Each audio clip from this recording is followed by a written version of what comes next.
Hai, Assalamualaikum dan selamat sejahtera kepada semua murid tahun 4. Jadi hari ini kita akan sambung pembelajaran unit 11 iaitu Hantuah Laksamana Terbilang. Jadi murid-murid boleh rujuk buku teks muka surat 158 hingga 159.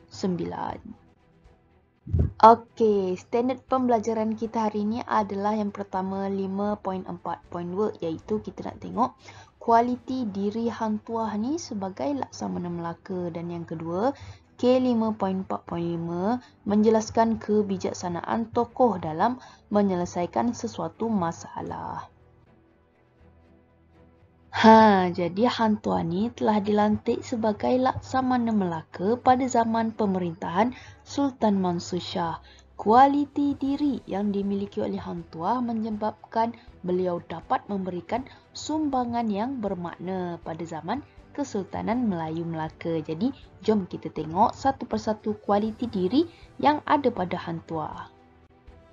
Kualiti diri Hantuah yang pertama semestinya adalah bijaksana. Okey, macam mana Hantuah ni bijaksana? Kita tengok contoh yang pertama. Apabila beliau menggunakan kebijaksanaannya ketika bertarung dengan Taming Sari sehingga memperoleh kemenangan. Okey, ini dalam gambar ni ini merupakan Taming Sari. Jadi Hantuah telah bertarung dengan Taming Sari untuk beradu kekuatan, dan Hantuah telah menang dan mendapat keris Taming Sari yang digunakan oleh Taming Sari, dan keris ini dikatakan kebal untuk penggunanya. Maknanya sesiapa yang menggunakan keris Taming Sari ini dia kebal daripada dilukai ataupun dibunuh oleh pihak lawan. Okey, kebijaksanaan Hantuah yang kedua adalah beliau menguasai 12 bahasa untuk memudahkannya menjalankan tugas rasmi. Sebagaimana yang kita tahu, Hantuah juga sering dihantar sebagai utusan oleh Sultan ke kerajaan-kerajaan luar. Sebagai contoh yang Hantuah pergi ke China kan.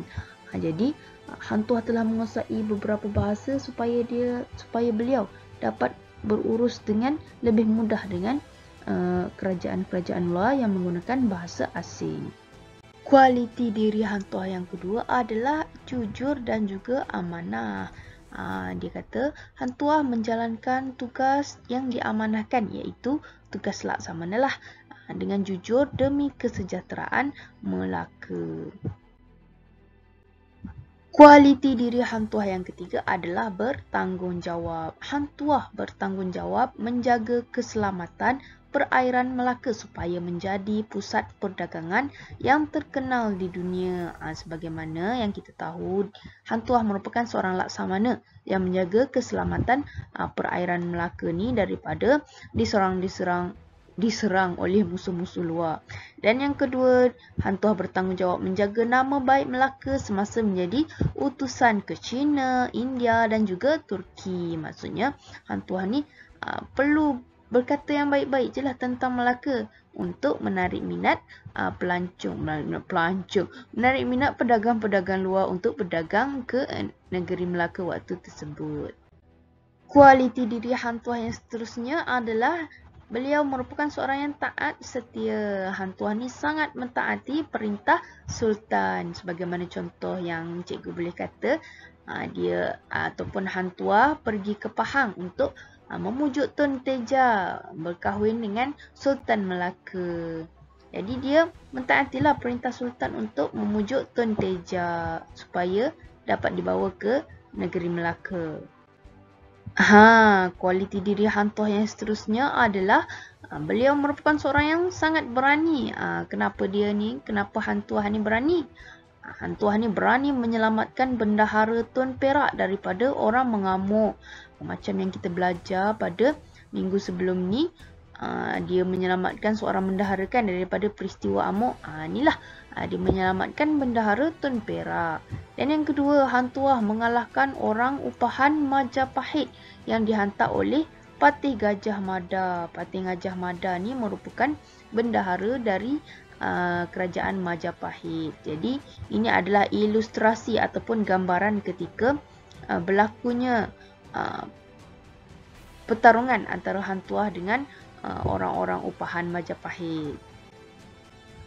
Dan yang terakhir, Hang Tuah ni semestinya berkemahiran dalam ilmu persilatan. Macam yang kita belajar juga dalam riwayat Hang Tuah tu. Hang Tuah ni seorang yang tangkas kan. Jadi dia tangkas dalam bersilat. Dia mahir dalam ilmu persilatan bersama rakan-rakannya yang lain. Iaitu Hang Lekir, Hang Lekiu, Kasturi dan Hang Jebat lah.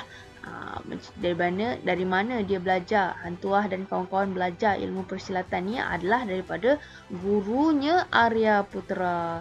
Arya Putra ni merupakan seorang guru yang bertapa di Bukit Pancalusa di Gunung Ledang. Okey, ini adalah gambaran macam mana Hang Tuah ni bersilat.